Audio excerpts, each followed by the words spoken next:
Os segredos da medicina antiga permaneceram invioláveis por milhares de anos. Agora estão sendo redescobertos. Textos esquecidos contêm relatos de tratamentos chocantes e macabros. Como cirurgiões incas perfuravam crânios para salvar os pacientes da morte certa. Como um peixe elétrico era capaz de mitigar a dor. Um instrumento extraordinário foi usado para operar um príncipe com um dos ferimentos mais estranhos da história.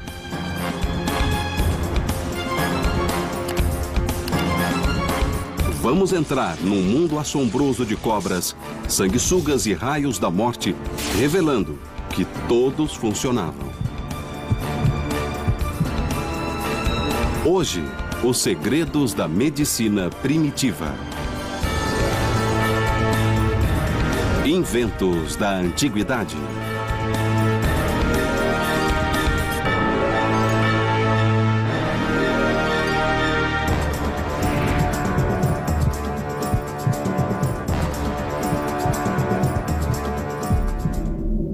Sangria. O próprio termo evoca imagens de sacrifício e crueldade.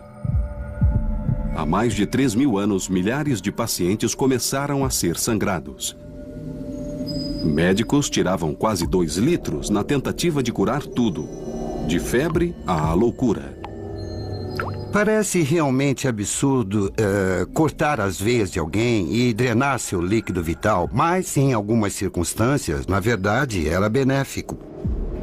O mais famoso defensor da sangria era grego e se chamava Galeno.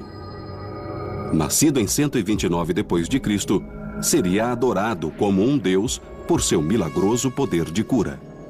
Galeno tinha uma teoria de medicina que se baseava em equilibrar humores em todo o organismo. E achava que, para conseguir o equilíbrio certo, deixando correr sangue, os humores com certeza se equilibrariam. Ele usava instrumentos arrepiantes para operar os pacientes, de ganchos a escalpelos, a facas e máquinas cortantes. A mais célebre era a sanguessuga. Hoje, a maioria dos pacientes se desesperaria vendo sanguessugas em seu corpo, pois é um tratamento ultrapassado, mas está passando por um retorno. As teorias de Galeno, como o uso de sanguessugas, foram desprezadas durante anos. Mas evidências recentes levaram a medicina a reavaliá-las. No laboratório do programa, o especialista Carl Peters investiga as propriedades da sanguessuga. Neste pequeno frasco aqui, nós colocamos sangue de carneiro e no fundo uma membrana de colágeno. Nós vamos colocar a sanguessuga aí embaixo e depois vamos esperar para ver se vai drenar o frasco todo. Em 20 minutos, o animal suga o sangue do frasco, quadruplicando seu peso corporal. Mas a questão é, como esse fantástico poder de sucção era usado para salvar vidas? Para entender como as sanguessugas agiam, o programa chamou uma cobaia humana, o ex-militar David Shaw. David fornecerá a esses mini carnívoros alimento para os próximos 6 meses. Eu não gosto de agulhas e coisas assim. E uma sanguessuga é uma agulha biológica. Além disso, tem cerca de 300 dentes. Então eu estou um pouco tenso, um pouco nervoso. Carl prende a sanguessuga à perna de Dave. O animal se curva, aumentando o volume corporal e se preparando para ingerir 50 mililitros de sangue humano. Após 25 segundos, a sanguessuga rompe a pele. Ela morde e faz o furo com 3 mandíbulas, 125 dentes em cada uma delas. Geralmente, quando a superfície da pele rompe, o sangue coagula para evitar hemorragias. Aqui vemos as 3 mandíbulas da sanguessuga. Elas possuem uma substância que anula o poder de coagulação do sangue. Sua saliva que age como anticoagulante, impedindo o sangue de coagular. No passado e hoje, a sanguessuga se solta depois de absorver cerca de 55 gramas de sangue. Foi uma experiência e tanto. Foi uma surpresa o número de vezes em que senti uma picada nítida. Parece que a sanguessuga não se contenta com uma mordida. Ela gosta de ir mais fundo até encontrar a fonte ideal de sangue. Eu senti as contrações da sanguessuga enquanto ela ingeria o sangue, mas eu não senti um fluxo contínuo. Agora começa a segunda parte do antigo procedimento. A maior parte do sangue não foi retirado pela sanguessuga, mas pelo sangramento causado pela saliva do animal. Depois de se alimentar, a sanguessuga deixa agentes anticoagulantes no local, descongestionando. E o furo continua sangrando por umas 10 horas. O sangue sai da artéria pelo furo que a sanguessuga fez, mantendo o local ativo até que o corpo se recupere. Esses membros tiveram necrose asséptica, causada por ausência de fluxo sanguíneo e morte do tecido ósseo, uma condição comum nos campos de batalha da Grécia Antiga devido a ferimentos de espada. Quando os vasos são rompidos, os membros são privados do sangue e seus nutrientes, resultando em amputação ou morte. A saliva da sanguessuga contém agentes que dilatam as pequenas veias e artérias do corpo. Isso permite que sugue o sangue até através de carne necrosada, mantendo-a viva até que se recupere. Mas as sanguessugas não são as únicas criaturas rastejantes que habitavam o mundo da medicina antiga. Os tratamentos mais chocantes eram feitos com cobras venenosas. Na Grécia estão as ruínas de Epidaurus, sede de um antigo e misterioso culto com poderes mágicos de cura. Foi fundado em 300 a.C. por um semideus chamado Asclépio. O culto a Asclépio era extremamente importante na antiga Grécia. As pessoas vinham de toda a Europa para visitá-lo e receber sua sabedoria e seus poderes de cura e diagnóstico. Seu símbolo de cura era uma cobra. Segundo uma fábula, a cobra levava as ervas da vida. Acredita-se que o símbolo do cajado, com a cobra enrolada nele, teve origem nessa história. As poções de cobra de Asclépio teriam o poder de ressuscitar os mortos. Durante 2.300 anos, foram consideradas apenas um mito. Mas hoje a ciência moderna tem pistas de como a poção funcionava. A Escola de Medicina Tropical de Liverpool, na Inglaterra, abriga mais de 200 das cobras mais venenosas do mundo. O Dr. Rob Harrison é um dos maiores estudiosos dos efeitos medicinais do veneno de cobra. Para fazer a poção, os antigos precisavam extrair o veneno. Esta é a víbora chifruda, uma das cobras mais perigosas do mundo. A extração de veneno é um procedimento perigoso que deve ser feito por especialistas. É importante ajudar o Paul quando está extraindo o veneno. Assim nos sentimos competentes. Podemos ficar ansiosos, mas não com medo. A víbora chifruda é nativa da África do Norte e só metade de sua dose máxima basta para matar um adulto. Quando uma pessoa é picada, sua vida começa a entrar em risco depois de 20 minutos ou meia hora após a picada. Paul está pronto para extrair? Ao extrair o veneno, o Dr. Harrison e seu assistente Paul repetem um processo outrora executado pelos antigos. Muito bem. 4, 3, 2, 1, peguei. Pode pegar, já está presa. Pronto? Isso. Depois de prender a cobra, eles apoiam suas presas na borda de um copo e forçam o veneno para dentro.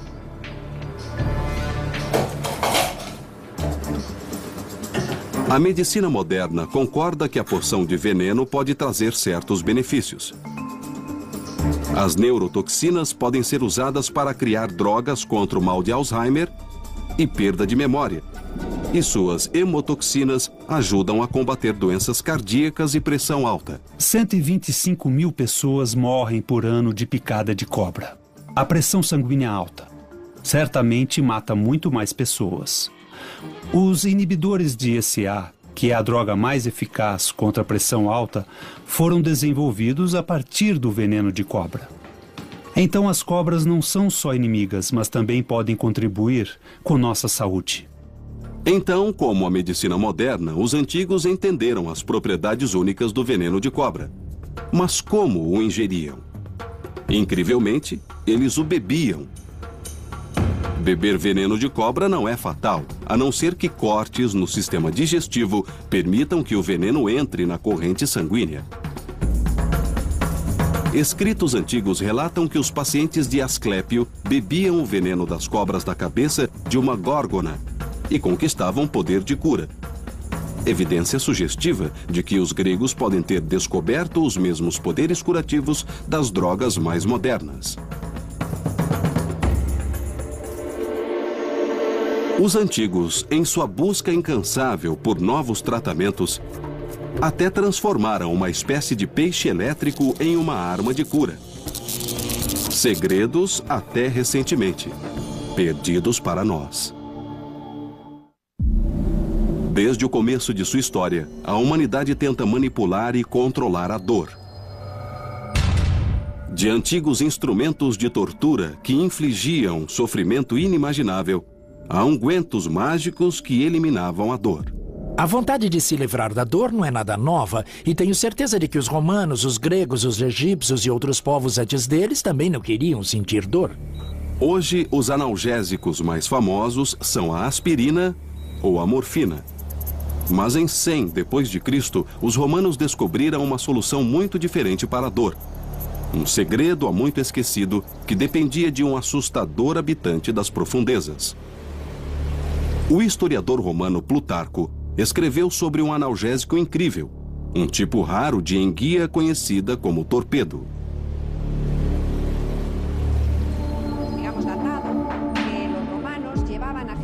Antigas fontes romanas relatam que pessoas com dores fortes nas juntas e na perna eram levadas para a praia, onde seus pés eram colocados bem em cima do peixe torpedo. Aos poucos, o sofrimento diminuía e a dor desaparecia. Os romanos relatam como o torpedo podia curar quase todas as dores, de cólicas a causadas pela sífilis.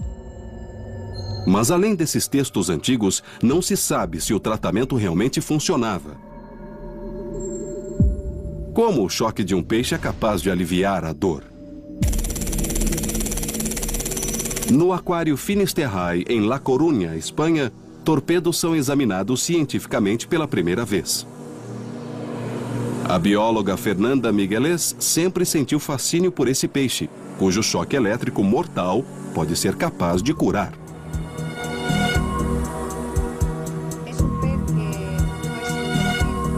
É um peixe que permaneceu um mistério por séculos, porque vive escondido em águas arenosas, longe do nosso olhar. A descarga elétrica do torpedo serve para sua defesa, mas também para matar presas. Quando em modo de ataque, o torpedo solta uma descarga elétrica e paralisa o outro peixe antes de engolê-lo. Para desvendar os mistérios do torpedo, a carga elétrica mortal do peixe precisa antes ser quantificada usando as últimas técnicas científicas. Para isso, a equipe leva o torpedo para o centro de testes do laboratório. 2 milênios após os romanos descobrirem a potência elétrica do torpedo, a ciência moderna revelará como a eletricidade é produzida. 2 órgãos elétricos, cada um contendo mais de 1000 células, formam a estação elétrica do torpedo. Quando o torpedo morde, o cérebro manda as células dispararem uma descarga elétrica. Cada célula produz uma pequena quantidade de eletricidade, mas a combinação de várias células agindo juntas gera uma descarga elétrica excepcionalmente forte. O resultado é uma pistola taser biológica. Esta máquina é um osciloscópio. Usamos para medir a descarga elétrica do torpedo. Mede a voltagem da carga em relação ao tempo. Hoje vamos medir a carga elétrica mais alta que o torpedo é capaz de produzir. Em latim, torpedo significa paralisado. E Fernanda deve tomar muito cuidado ao manipular o peixe durante o teste. O torpedo dispara sua descarga, que registra 20 volts, quase o dobro da potência de uma bateria de carro. Veja, é uma descarga de 20 volts disparada 3 vezes em intervalos de apenas 5 milissegundos. Isso causaria uma dor muito forte numa pessoa. A equipe do programa agora sabe a potência elétrica do torpedo. Mas a questão vital continua. Como os romanos transformaram uma pistola elétrica viva num anestésico? No laboratório do programa, o Dr. Watson está prestes a descobrir como o remédio para a dor que Plutarco descobriu há 2000 anos é capaz de aliviá-la. E para isso, precisamos de alguém com dor. David Shaw voltou para expor seu corpo a outro estranho experimento da antiguidade. Vamos medir sua tolerância à dor. O Dr. Watson coloca o dedo de Dave num aparelho chamado algômetro. Isso o levará ao limite da resistência à dor, apertando seu dedo até ele não suportar mais. Vou colocar seu dedo aqui e começar a apertar. Vou apertar e pressionar até me dizer para parar. E vai doer. Me dá o seu dedo aqui. Vou começar a aplicar pressão e a apertar. Enquanto o Dr. Watson aumenta a pressão no dedo de Dave, neurotransmissores percorrem o sistema nervoso a 90 metros por segundo para enviar mensagens de dor ao cérebro. A esse ritmo, seu cérebro experimenta sinais de dor equivalentes a uma queimadura em 2º grau. Pode continuar, pode continuar, pode continuar. Chega? Um pouco mais. Chega. Bom, Dave, chegou a 827. 827 não é nada mal, certamente é acima da média. Devido à sua formação e exposição à dor no passado, eu esperava que fosse acima da média. Dave é capaz de suportar 827 kPa de pressão, equivalente a ter uma pessoa de 320 quilos pisando no seu dedo. É um tipo de dor que se espalha e da qual não dá para escapar. Eu certamente não gostaria de sentir essa dor se fosse contínua umas 24 horas por dia. E eu procuraria qualquer coisa para aliviar a dor, se fosse tão intensa quanto eu acabei de sentir.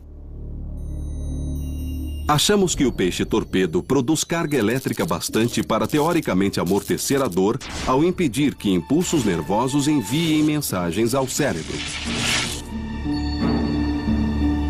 O Dr. Watson vai usar o mesmo número de volts produzido pelo torpedo no nosso paciente. Vamos usar um estimulador elétrico que transmite um certo tipo de corrente. É apenas uma versão moderna do que os romanos faziam com o peixe-torpedo. Certo, David? Coloquei 2 eletrodos bem grandes aqui. Eu vou aumentar bem devagar. A corrente elétrica é quase idêntica aos 20 volts do torpedo. Se os textos antigos estiverem corretos, amortecido com a eletricidade, Dave será capaz de sentir um nível de dor superior a 827 kPa. Funciona assim. Há um portão na coluna dorsal que controla quanta dor pode passar. Estamos usando a eletricidade para disparar o nervo. O estímulo desse nervo vai fechar o portão da dor e efetivamente vai reduzir a capacidade do corpo de transmitir a dor a partir da mão até o cérebro. E se a dor começar na mão e não chegar ao cérebro, ele não conseguirá senti-la e, portanto, sentirá menos dor. Agora o Dr. Watson vai ver se a teoria da eletroterapia funciona na prática. Após 15 minutos de estímulo elétrico a 20 volts, o Dr. Watson liga o medidor de dor pela 2ª vez.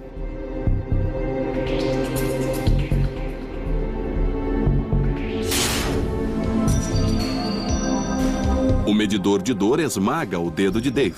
Ele está passando por um nível de dor muito maior do que um ser humano suporta normalmente. Certo? O índice é 1096, muito maior do que na última vez. Muito bom. 200 a mais, né? Isso mesmo, é 25% a mais do que antes. No começo estava marcando 827 quando ele me pediu para parar. Dessa vez chegamos à marca de 1096, então ele me disse para parar. Diminuímos a capacidade dele sentir dor. Dave agora pode suportar pressão equivalente a ser atropelado por um caminhão de 2 toneladas. 2000 anos após os textos de Plutarco, esse experimento pioneiro revelou que os relatos sobre as curas efetuadas pelos romanos eram baseados em fatos. Tenho certeza que eles não sabiam nada sobre portões da dor na espinha dorsal e não sabiam nada sobre estímulo de nervos para aliviar a dor, mas sabiam que, usando a eletricidade, no caso produzida por um peixe-torpedo, a dor era reduzida. Milhares de anos depois, as nossas máquinas modernas apenas utilizam a terapia do peixe-torpedo. Mas até os romanos ficariam chocados com os tratamentos criados pelos misteriosos incas, cujos médicos literalmente abriam o cérebro humano. Em Cusco, Peru, no interior dos Andes, um local com mais de 500 crânios humanos foram encontrados. Mais da metade exibe sinais de ferimentos terríveis e inexplicáveis. Orifícios circulares no cérebro com até 7 centímetros de diâmetro, precisos demais para terem sido infligidos por uma arma. Evidências de uma sinistra prática antiga. O historiador Peter Frost investiga o mundo mítico dos Incas. O mistério dos Incas vem do fato de que essa civilização cresceu isolada do resto do mundo. Não tinha contato com ninguém, não conhecia a escrita. Os cérebros foram encontrados na região do Vale Sagrado, que abriga a magnífica cidade perdida de Machu Picchu. Fundada em 1450, a cidade está a quase 2.500 metros acima do nível do mar. Cercada por montanhas e sempre envolta por nuvens, era a cidadela de uma civilização que se estendia por mais de 2 milhões de quilômetros quadrados e compreendia 10 milhões de pessoas. No entanto, os Incas viveram aqui somente 100 anos, e o mistério dos crânios humanos mergulharam nas brumas do tempo. 5 séculos depois, novas evidências forenses podem resolver esse enigma, pois sugerem que essas pessoas sobreviveram às lesões. Há muitos exemplos de crânios que foram descobertos e que mostram que o osso voltou a crescer em torno do orifício. A principal arma de guerra dos Incas era a massa, instrumento que causa graves lesões, como fratura do crânio. O problema de um ferimento ou de uma fratura no crânio é que empurra fragmentos de osso para a área do cérebro. Precisam ser extraídos ou retirados, porque o cérebro é como uma caixa fechada.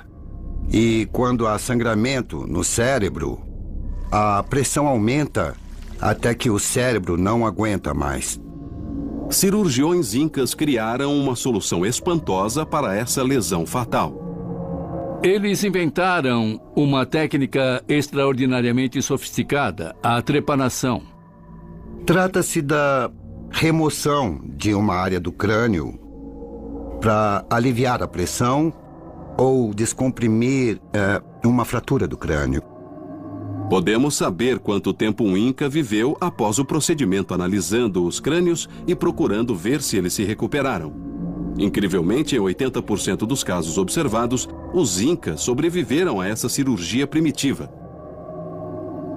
Mas como? No laboratório do nosso programa, o cirurgião Mike Edwards vai recuar 600 anos no tempo.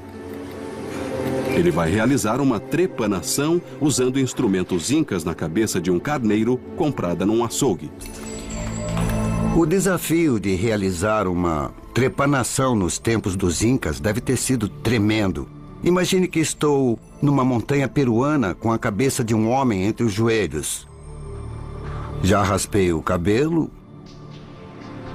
e vou fazer a primeira incisão. Mike usará a mesma lâmina que os cirurgiões incas, de obsidiana, um vidro vulcânico que é 5 vezes mais cortante do que o aço cirúrgico. Lembre-se que o paciente inca não era anestesiado. É um momento tenso porque eu sei que vou machucar a pessoa que estou operando, mas tenho que manter o sangue frio. Não posso me abalar com seus gritos. Minha mão não pode tremer. Eu preciso lembrar que estou fazendo isso para o bem dele. Isso vale para qualquer procedimento cirúrgico, com a diferença de que, neste caso, o paciente está lúcido e sentindo o que eu estou fazendo. A lâmina de obsidiana penetrou o couro cabeludo. É um instrumento muito afiado. Mike leva 30 minutos para penetrar o osso. É pouco tempo, mas não para o paciente Inca. Durante a operação, Mike rompe vários nervos cranianos, enviando mensagens de dor intensa para o cérebro. Sob o osso, ele encontra a dura mater, uma fina camada cheia de vasos sanguíneos. É a última camada que protege o cérebro, mas é fina como um tecido de algodão. Estou tomando muito cuidado ao cortar o crânio para não atingir a dura mater, porque sei que se atingir vai sangrar e eu não sei se conseguirei conter o sangramento e entraria no cérebro. Pode haver pressão dentro do cérebro. Uma pressão que me levou a fazer o procedimento. Então, se eu atingir a dura mater, o cérebro pode vazar como pasta de dente na minha frente. E o paciente morreria em segundos. Bom, parece que a trepanação foi bem sucedida. Eu abri uma aba cerebral, como vê. Penetrei o periósteo, atravessei o osso. E o que vemos sob o orifício é a dura mater. A grande maioria dos pacientes não morria por causa da trepanação, mas devido a infecções do cérebro depois. Mas 8 em cada 10 pacientes incas sobreviviam. O osso voltava a se formar e a pele cicatrizava, deixando apenas uma pequena reentrância. No mesmo período, a quase 10 mil quilômetros de distância, na Inglaterra, um simples ferreiro transformou a história da medicina. Como ele usou apenas um martelo e ferro fundido para realizar uma cirurgia cerebral com o fim de retirar uma flecha que atingiu a cabeça do príncipe mais poderoso do mundo medieval. O maior laboratório de testes para a medicina é a guerra. Mas poucos sabem que as técnicas cirúrgicas usadas em zonas de guerra do Vietnã ao Iraque foram inventadas há mais de 2 milênios na Roma Imperial. A máquina de guerra romana levou à criação do Medici, o primeiro batalhão médico da história. Os soldados médicos tornaram-se muito importantes à medida que o exército romano se profissionalizava. E em torno do século I depois de Cristo, o imperador Augusto entendeu a importância de ter uma equipe médica de qualidade para suas forças, seus exércitos. O Museu de Civilização Romana, em Roma, abriga uma fascinante coleção de imagens extraídas da coluna de Trajano, que datam de 113 depois de Cristo. Mostram cirurgiões operando nas linhas de frente, aplicando curativos, talas e dando os primeiros socorros. Segundo os afrescos, os cirurgiões romanos inventaram as técnicas e instrumentos usados pelos médicos dos exércitos atuais.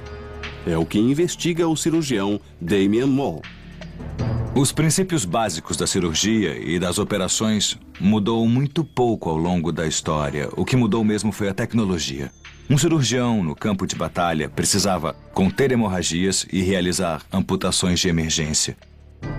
Precisava de algo para cortar pele, músculos, tendões, algo como uma faca. E precisava de algo para cortar ossos, algo como uma serra. Esta serra ainda é usada por muitos cirurgiões para cortar ossos durante uma amputação. Um extraordinário relato escrito no século II por um cirurgião romano chamado Celso descreve o uso primitivo de bisturis, ganchos e pinças. E suas instruções ainda são seguidas em salas de operação hoje em dia. Os cirurgiões modernos limpam e costuram cortes tal como ele recomendou, há mais de 1800 anos. Cirurgiões não podem ignorar a história e o passado. As pinças que eram usadas nos tempos romanos são similares às empregadas hoje. Houve avanços no material e desenho das pinças, claro, mas os princípios de aplicação e a mecânica usada nos instrumentos para deter o fluxo sanguíneo quase certamente são idênticos. Os 4 sinais de inflamação segundo Celso, vermelhidão, calor, dor e inchaço, ainda são memorizados pelos cirurgiões modernos. Este paciente terá recuperação total, uma cura encontrada nos campos de batalha romanos. Mas ao longo da história, a sobrevivência dependeu não só de inovações, mas também de posição e influência. A necessidade de salvar generais, comandantes, reis e até imperadores levou a medicina a novos e incríveis patamares. Em 1403, o príncipe Hall, herdeiro do trono inglês, liderou 4.000 soldados durante a Batalha de Shrewsbury. Tinha apenas 16 anos, e 24 horas depois seu rosto nunca mais seria o mesmo. Enquanto o exército avançava, os arqueiros no alto de uma colina desferiram uma chuva de flechas. Todas as testemunhas de uma batalha como essa falam que o céu literalmente escurece devido à quantidade de flechas que são atiradas e cobrem o firmamento. Se você é um cavaleiro vestido com uma armadura, é cada vez mais difícil respirar. Então, enquanto subiam a encosta, a primeira coisa que faziam era subir a viseira, o que imediatamente os tornava vulneráveis a flechas, porque o rosto estava exposto, e foi exatamente o que aconteceu a Henrique V. O príncipe Hall foi atingido por uma flecha logo abaixo do olho esquerdo. Penetrou 15 centímetros no crânio, ameaçando a vida do príncipe. O extraordinário dessa batalha é que o Henrique V foi atingido pela flecha e não foi embora. Continuou sempre em frente, com a flecha cravada no rosto. No estúdio de design digital de Glasgow, Escócia, o eminente neurocirurgião Ian Sabin recriou o ferimento num príncipe Hall virtual. A flecha envolvida era do tipo estilete criada para penetrar armaduras. Por isso, atravessava tecidos de modo quase cirúrgico. Estruturas que podiam ser danificadas incluem um nervo que fica abaixo do olho, o infraorbital responsável pelas sensações no rosto e que o deixou insensível à dor. Também penetrou o osso fino do seio maxilar, uma cavidade cheia de ar dentro do crânio. E depois atravessou o nariz antes de terminar nesta área perto do maxilar ou mandíbula, muito perto das artérias carótidas. Numa escala de mais de 1000%, Ian vai mostrar em 3 dimensões como o príncipe chegou perto da morte. Vamos remover o esqueleto facial para mostrar a trajetória da flecha. Vemos como chegou bastante perto de estruturas que teriam levado a uma morte rápida. A veia jugular, a principal veia que leva ao cérebro e as artérias carótidas que levam ao cérebro e músculos faciais. A coluna espinhal e o tronco cerebral também estão muito perto e a morte teria sido instantânea. O príncipe foi levado ao castelo de Kenilworth, no coração da Inglaterra. Suas ruínas ainda estão de pé. O séquito do príncipe tentou remover a flecha, mas aconteceu um desastre. A flecha quebrou. O príncipe ficou com uma ponta de flecha 15 centímetros no interior do seu crânio. Como retirá-la? E quem em todo o reino seria capaz de fazê-lo? Os conselheiros do príncipe chamaram John Bradmore, cirurgião, ferreiro e falsificador de moedas, para o maior desafio de sua vida. Lembre-se que Bradmore estava numa situação única. Para começar, estava preso por falsificação, que era um crime muito grave. Foi tirado da prisão e levado a Kenilworth e disseram-lhe: a situação é a seguinte, o futuro rei da Inglaterra está com uma ponta de flecha na cabeça e você precisa tirá-la. Horas depois de sair da prisão, John Bradmore bolou um plano incrível. Decidiu forjar um novo instrumento cirúrgico usando apenas um martelo e várias chapas de metal fundido. O estudioso e ferreiro Hector Cole vai reconstruir o extrator de John Bradmore usando as mesmas técnicas que ele empregou há mais de 600 anos.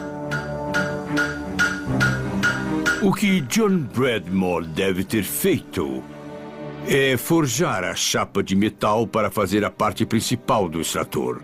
Foi o que eu fiz, estreitei as duas pontas para ficar da espessura certa, para fazer as estrias e criar meio cilindro de cada lado. Porque os dois vão se unir para formar um tubo completo que foi inserido no ferimento à flecha na cabeça do príncipe Henrique. Enquanto John Bradmore trabalhava, a cada hora a febre e a infecção aproximavam o príncipe da morte. O tempo urgia. Isso obviamente queria dizer que ele tinha pouquíssimo tempo. Acho que ele teve no máximo um dia e meio para descobrir o que fazer e efetivamente fazer. Então, a pressão era enorme.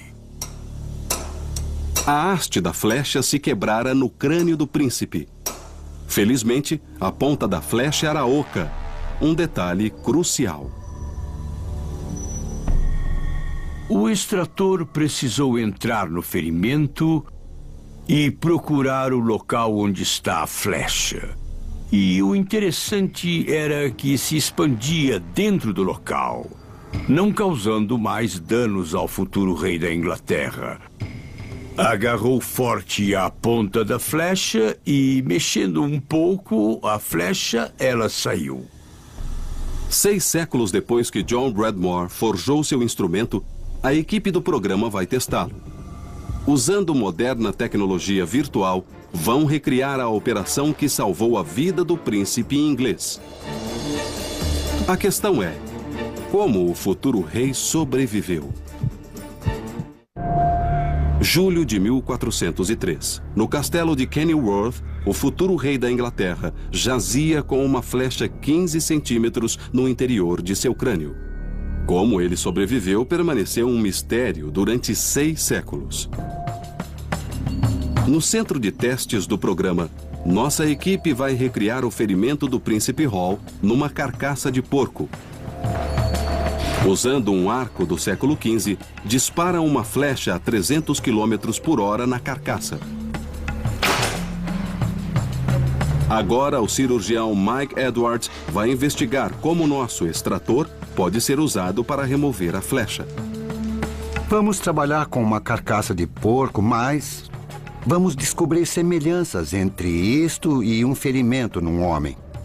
É um grande problema porque é um tecido profundo e eu não consigo ver o outro lado. O raciocínio é, se eu vou tirar essa flecha, que estruturas no caminho podem me impedir? Porque, principalmente no rosto, existem estruturas vitais que não podem ser danificadas. O desafio de Mike é ainda mais difícil porque sabemos que a haste da flecha se quebrara, deixando a ponta de ferro a 15 centímetros da superfície e do crânio.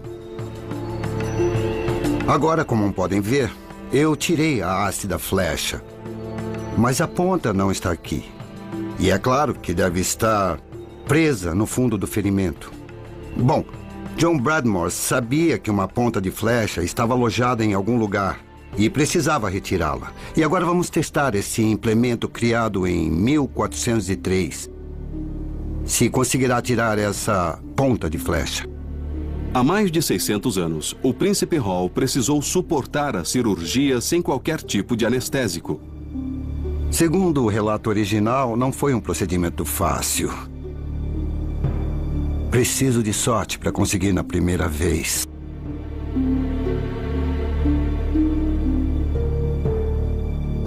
Não peguei.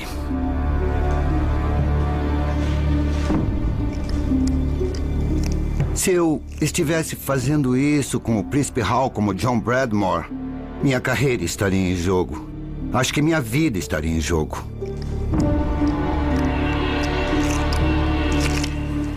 Agora eu preciso verificar se eu estou perto da ponta da flecha.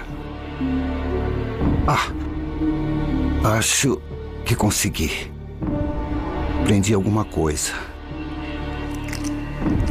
A questão é...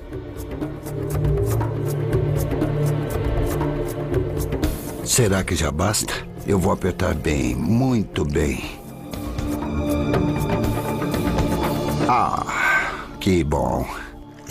O sucesso de Mike dependeu de muitas tentativas e erros e conduz a mais um enigma. Como o príncipe sobreviveu a um procedimento tão invasivo? Para saber, a equipe precisa de tecnologia moderna para examinar o cérebro do príncipe.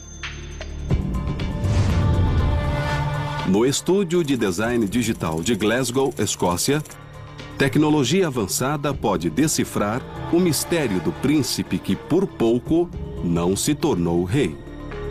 O que fizemos com o príncipe foi construir um modelo tridimensional, mas em camadas. Começamos com os tecidos externos e continuamos em frente. Conseguimos recriar o cérebro, o crânio, todos os sistemas principais do cérebro, para entender muito claramente onde a ponta da flecha estava instalada. A equipe vai encenar a história do Príncipe Hall num espaço virtual em 3 dimensões.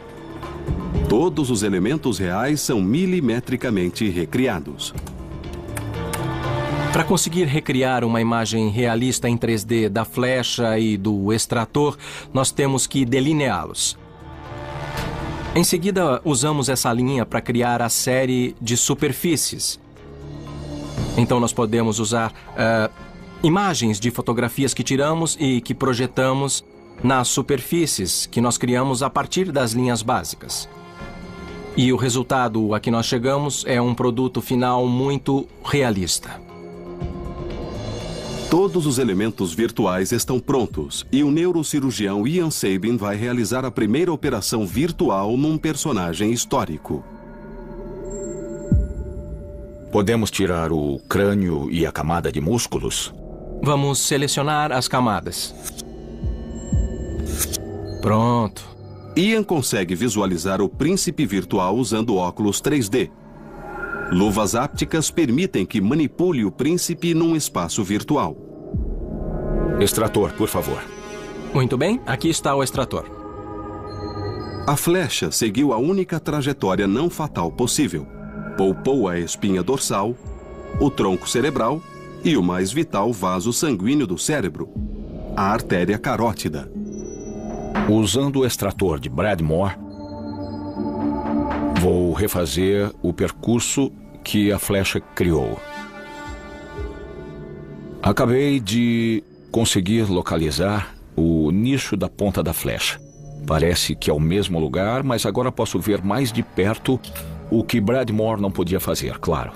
Giramos a cabeça e vemos a ponta e vamos olhar bem de perto.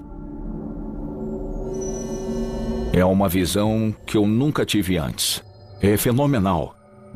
Quase peguei a artéria carótida. Ele podia ter morrido. Nesse momento, há 600 anos, o príncipe estava com febre. Seu batimento cardíaco era de 120 batidas por minuto. Era crucial retirar a flecha. Mas antes, Ian precisa confirmar a localização da flecha. Estou prestes a retirar a flecha. O sangramento pode ser torrencial. Preciso que alguém pressione a artéria carótida se isso acontecer. Vamos preparar gases e pinças vasculares. Agora vou puxar a linha para abrir o maxilar. Muito bem, agora posso mexer a flecha de um lado para o outro, libertando-a do osso e eu vou puxá-la gradualmente.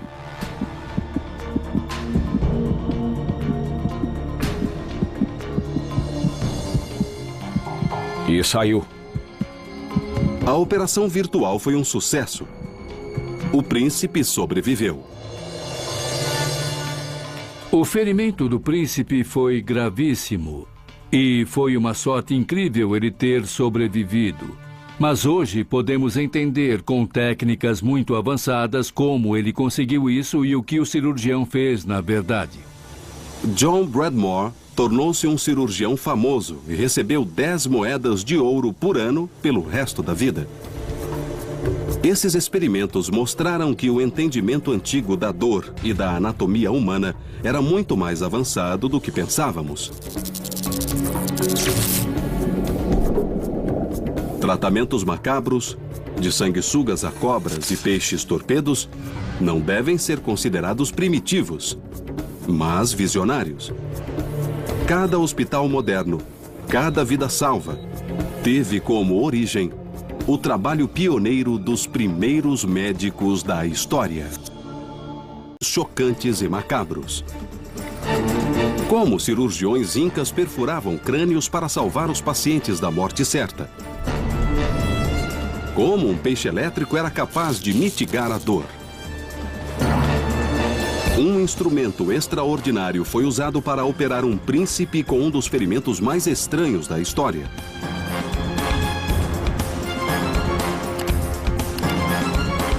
Vamos entrar num mundo assombroso de cobras, sanguessugas e raios da morte, revelando que todos funcionavam.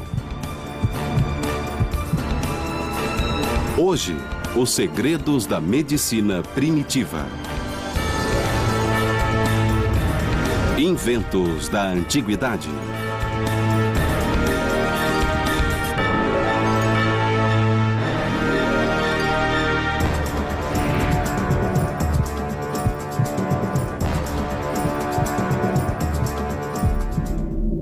Sangria. O próprio termo evoca imagens de sacrifício e crueldade. Há mais de 3.000 anos, milhares de pacientes começaram a ser sangrados. Médicos tiravam quase 2 litros na tentativa de curar tudo, de febre à loucura. Parece realmente absurdo cortar as veias de alguém e drenar seu líquido vital, mas em algumas circunstâncias, na verdade, era benéfico. O mais famoso defensor da sangria era grego e se chamava Galeno. Nascido em 129 d.C., seria adorado como um deus por seu milagroso poder de cura. Galeno tinha uma teoria de medicina que se baseava em equilibrar humores em todo o organismo. E achava que, para conseguir o equilíbrio certo, deixando correr sangue, os humores com certeza se equilibrariam. Ele usava instrumentos arrepiantes para operar os pacientes, de ganchos a escalpelos, a facas e máquinas cortantes. A mais célebre era a sanguessuga. Hoje, a maioria dos pacientes se desesperaria vendo sanguessugas em seu corpo, pois é um tratamento ultrapassado, mas está passando por um retorno. As teorias de Galeno, como o uso de sanguessugas, foram desprezadas durante anos. Mas evidências recentes levaram a medicina a reavaliá-las. No laboratório do programa, o especialista Carl Peters investiga as propriedades da sanguessuga. Neste pequeno frasco aqui, nós colocamos sangue de carneiro e no fundo uma membrana de colágeno. Nós vamos colocar a sanguessuga aí embaixo e depois vamos esperar que age como anticoagulante, impedindo o sangue de coagular. No passado e hoje, a sanguessuga se solta depois de absorver cerca de 55 gramas de sangue. Foi uma experiência e tanto. Foi uma surpresa o número de vezes em que senti uma picada nítida. Parece que a sanguessuga não se contenta com uma mordida. Ela gosta de ir mais fundo até encontrar a fonte ideal de sangue. Eu senti as contrações da sanguessuga enquanto ela ingeria o sangue, mas eu não senti um fluxo contínuo. Agora começa a segunda parte do antigo procedimento. A maior parte do sangue não foi retirado pela sanguessuga, mas pelo sangramento causado pela saliva do animal. Depois de se alimentar, a sanguessuga deixa agentes anticoagulantes no local, descongestionando. E o furo continua sangrando por umas 10 horas. O sangue sai da artéria pelo furo que a sanguessuga fez, mantendo o local ativo até que o corpo se recupere. Esses membros tiveram necrose asséptica, causada por ausência de fluxo sanguíneo e morte do tecido ósseo, uma condição comum nos campos de batalha da Grécia Antiga devido a ferimentos de espada. Quando os vasos são rompidos, os membros são privados do sangue e seus nutrientes, resultando em amputação ou morte. A saliva da sanguessuga contém agentes que dilatam as pequenas veias e artérias do corpo. Isso permite que sugue o sangue até através de carne necrosada, mantendo-a viva até que se recupere. Mas as sanguessugas não são as únicas criaturas rastejantes que habitavam o mundo da medicina antiga. Os tratamentos mais chocantes eram feitos com cobras venenosas. Na Grécia estão as ruínas de Epidauros, sede de um antigo e misterioso culto com poderes mágicos de cura. Foi fundado em 300 a.C. por um semideus chamado Asclépio. O culto a Asclépio era extremamente importante na antiga Grécia. As pessoas vinham de toda a Europa para visitá-lo e receber sua sabedoria e seus poderes de cura e diagnóstico. Seu símbolo de cura era uma cobra. Segundo uma fábula, a cobra levava as ervas da vida. Acredita-se que o símbolo do cajado, com a cobra enrolada nele, teve origem nessa história. As poções de cobra de Asclépio teriam o poder de ressuscitar os mortos. Durante 2.300 anos, foram consideradas apenas um mito. Mas hoje a ciência moderna tem pistas de como a poção funcionava. A Escola de Medicina Tropical. Textos esquecidos contêm relatos de tratamentos chocantes e macabros. Como cirurgiões incas perfuravam crânios para salvar os pacientes da morte certa. Como um peixe elétrico era capaz de mitigar a dor. Um instrumento extraordinário foi usado para operar um príncipe com um dos ferimentos mais estranhos da história.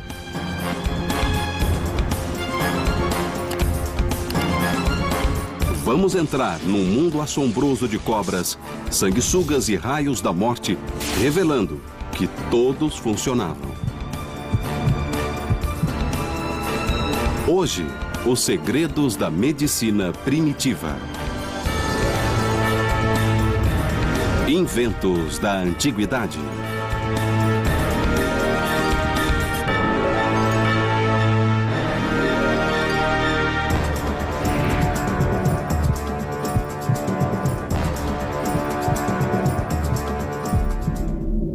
Sangria. O próprio termo evoca imagens de sacrifício e crueldade. Há mais de 3.000 anos, milhares de pacientes começaram a ser sangrados. Médicos tiravam quase 2 litros na tentativa de curar tudo, de febre à loucura. Parece realmente absurdo cortar as veias de alguém e drenar seu líquido vital, mas em algumas circunstâncias, na verdade, era benéfico. O mais famoso defensor da sangria era grego e se chamava Galeno. Nascido em 129 d.C., seria adorado como um deus por seu milagroso poder de cura. Galeno tinha uma teoria de medicina que se baseava em equilibrar humores em todo o organismo. E achava que, para conseguir o equilíbrio certo, deixando correr sangue, os humores com certeza se equilibrariam.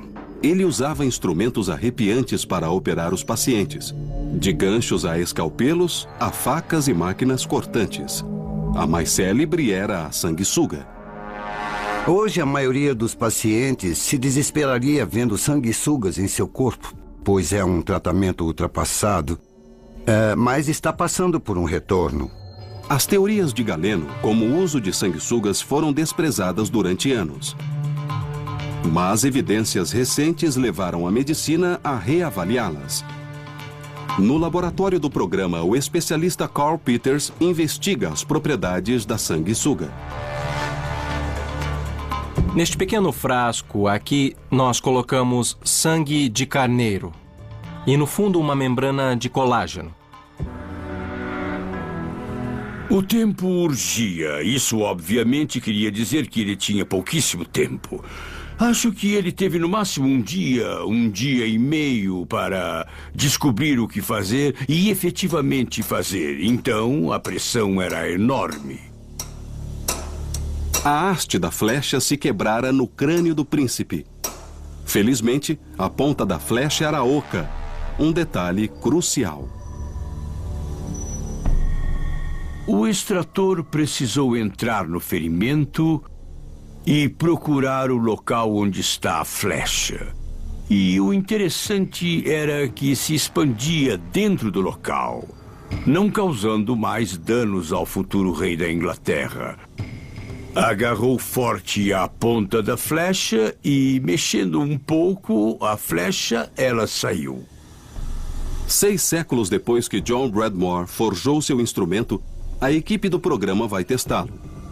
Usando moderna tecnologia virtual, vão recriar a operação que salvou a vida do príncipe inglês.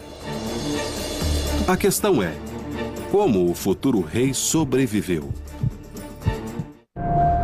Julho de 1403. No castelo de Kenilworth, o futuro rei da Inglaterra jazia com uma flecha 15 centímetros no interior de seu crânio. Como ele sobreviveu permaneceu um mistério durante 6 séculos. No centro de testes do programa, nossa equipe vai recriar o ferimento do príncipe Hall numa carcaça de porco. Usando um arco do século XV, dispara uma flecha a 300 km por hora na carcaça. Agora o cirurgião Mike Edwards vai investigar como nosso extrator pode ser usado para remover a flecha. Vamos trabalhar com uma carcaça de porco, mas vamos descobrir semelhanças entre isto e um ferimento num homem. É um grande problema porque é um tecido profundo e eu não consigo ver o outro lado. O raciocínio é, se eu vou tirar essa flecha, que estruturas no caminho podem me impedir? Porque, principalmente no rosto, existem estruturas vitais que não podem ser danificadas. O desafio de Mike é ainda mais difícil porque sabemos que a haste da flecha se quebrara, deixando a ponta de ferro a 15 centímetros da superfície e do crânio. Agora, como podem ver, eu tirei a haste da flecha, mas a ponta não está aqui.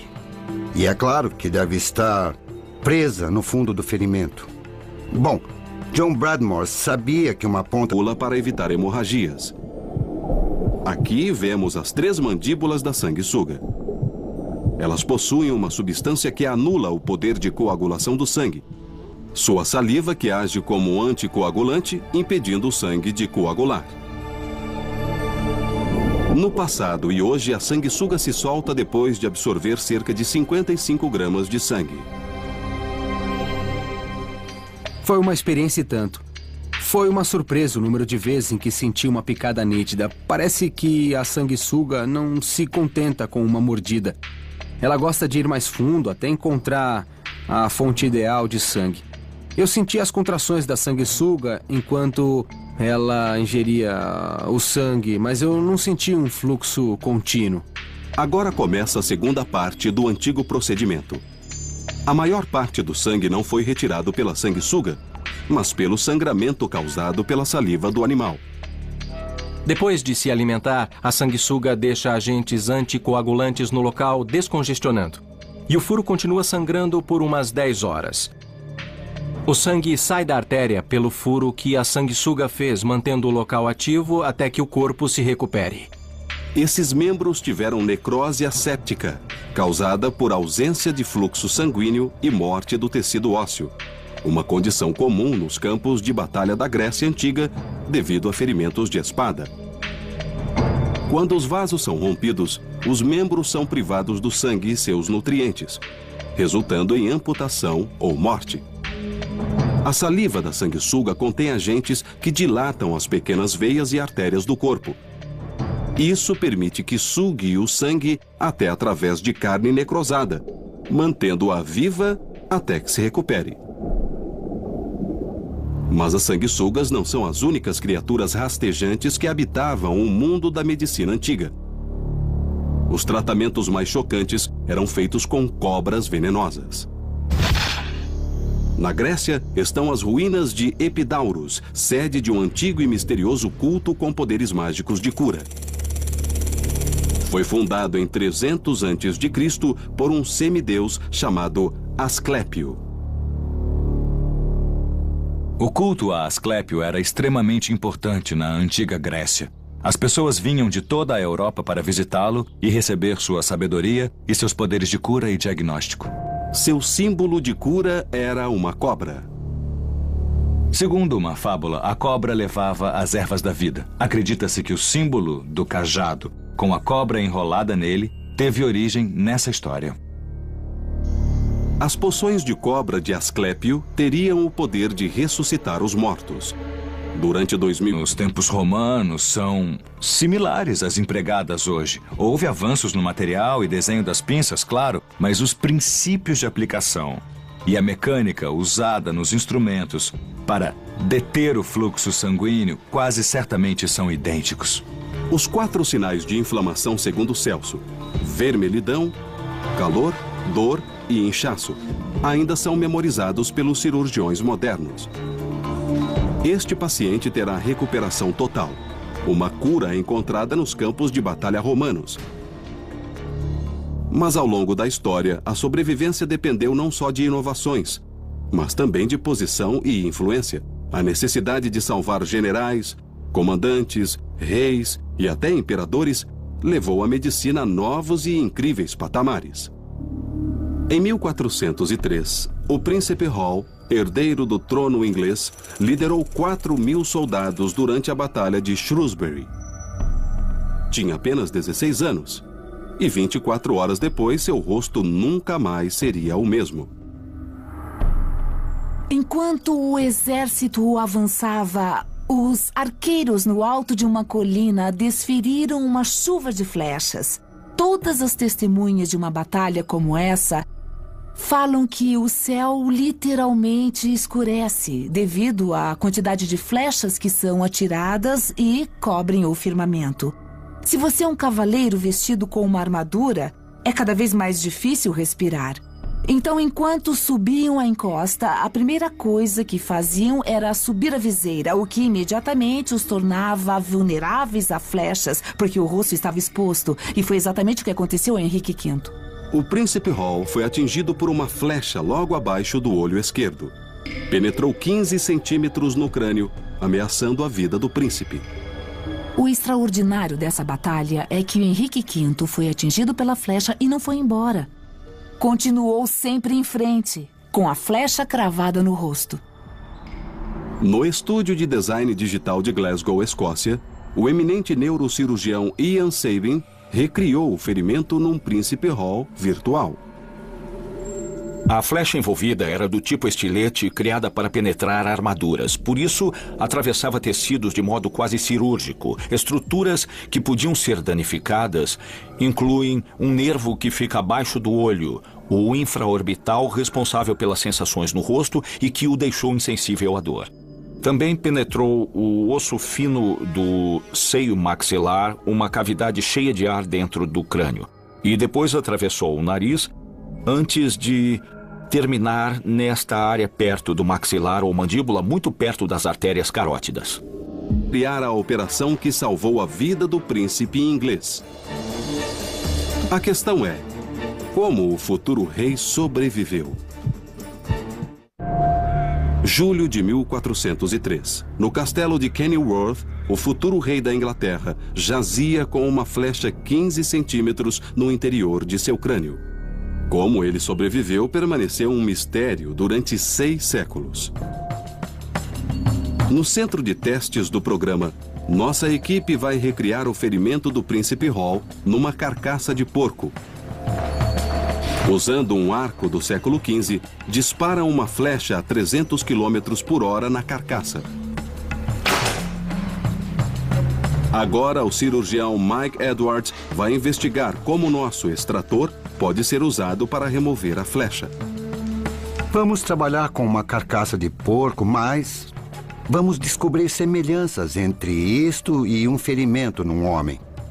É um grande problema porque é um tecido profundo e eu não consigo ver o outro lado. O raciocínio é, se eu vou tirar essa flecha, que estruturas no caminho podem me impedir?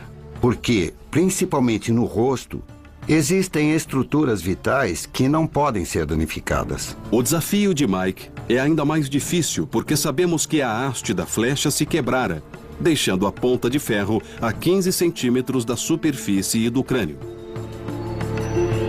Agora, como podem ver, eu tirei a haste da flecha, mas a ponta não está aqui. E é claro que deve estar presa no fundo do ferimento. Bom, John Bradmore sabia que uma ponta de flecha estava alojada em algum lugar e precisava retirá-la. E agora vamos testar esse implemento criado em 1403. Se conseguirá tirar essa ponta de flecha. Há mais de 600 anos, o príncipe Hall precisou suportar a cirurgia sem qualquer tipo de anestésico. Segundo o relato original, não foi um procedimento fácil. Preciso de sorte para conseguir na primeira vez.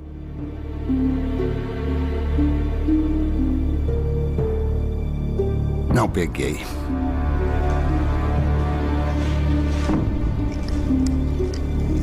Se eu estivesse fazendo isso com o príncipe Hall como John Bradmore, minha carreira estaria em jogo. Acho que minha vida estaria em jogo.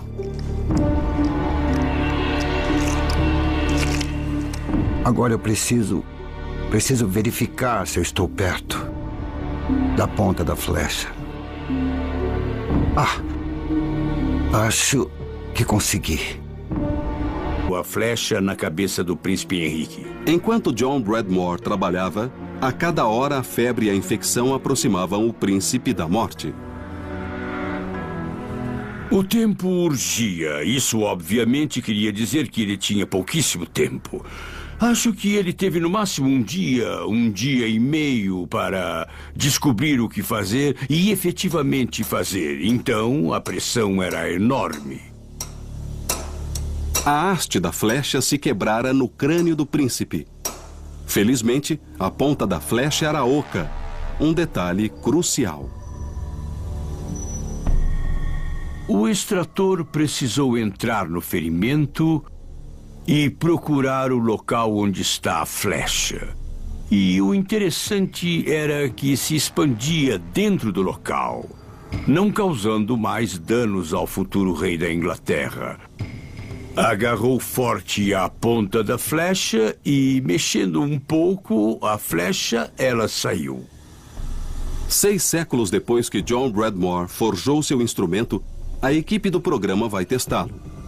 Usando moderna tecnologia virtual, vão recriar a operação que salvou a vida do príncipe inglês. A questão é, como o futuro rei sobreviveu? Julho de 1403. No castelo de Kenilworth, o futuro rei da Inglaterra jazia com uma flecha 15 centímetros no interior de seu crânio.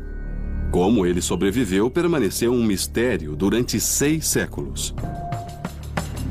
No centro de testes do programa, nossa equipe vai recriar o ferimento do príncipe Hall numa carcaça de porco. Usando um arco do século XV, disparam uma flecha a 300 km/h na carcaça.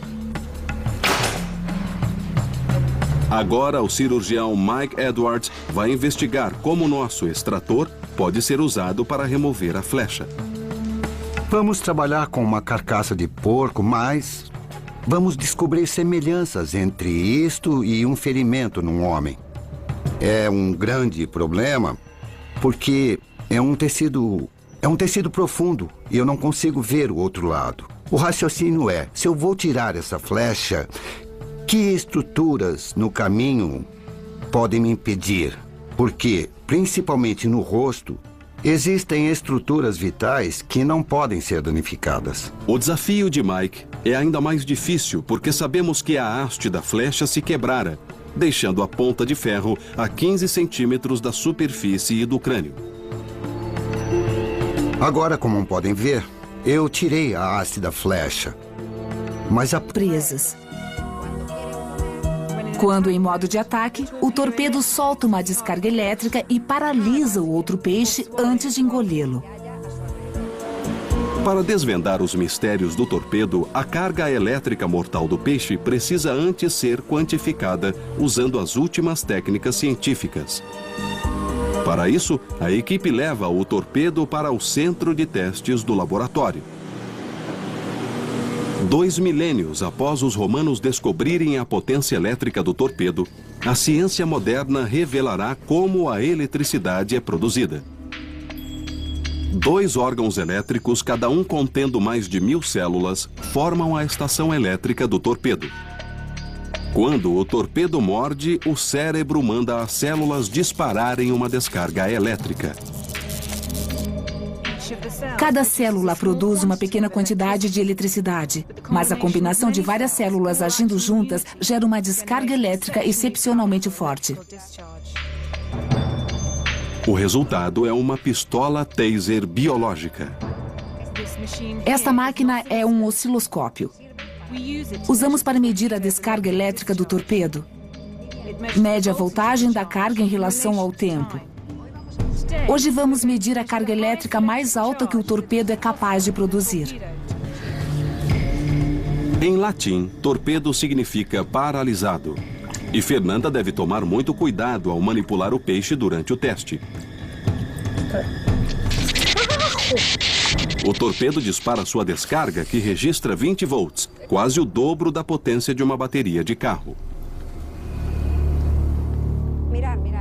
Veja, é uma descarga de 20 volts disparada 3 vezes em intervalos de apenas 5 milissegundos. Isso causaria uma dor muito forte numa pessoa.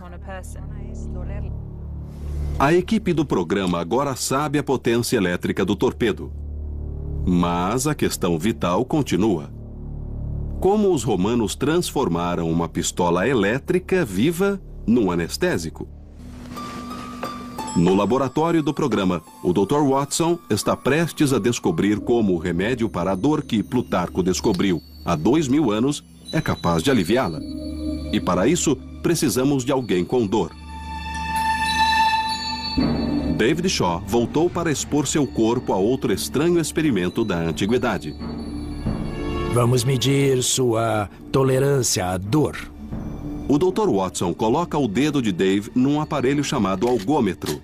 Isso o levará ao limite da resistência à dor, apertando seu dedo até ele não suportar mais. Vou colocar seu dedo aqui e começar a apertar. Não atingir a dura mater, porque sei que se atingir vai sangrar e eu não sei se conseguirei conter o sangramento e entraria no cérebro. Pode haver pressão dentro do cérebro. Uma pressão que me levou a fazer o procedimento. Então, se eu atingir a dura mater, o cérebro pode vazar como pasta de dente na minha frente. E o paciente morreria em segundos. Bom, parece que a trepanação foi bem sucedida. Eu abri uma aba cerebral, como vê. Penetrei o periósteo, atravessei o osso. E o que vemos sob o orifício é a dura mater. A grande maioria dos pacientes não morria por causa da trepanação, mas devido a infecções do cérebro depois. Mas 8 em cada 10 pacientes incas sobreviviam.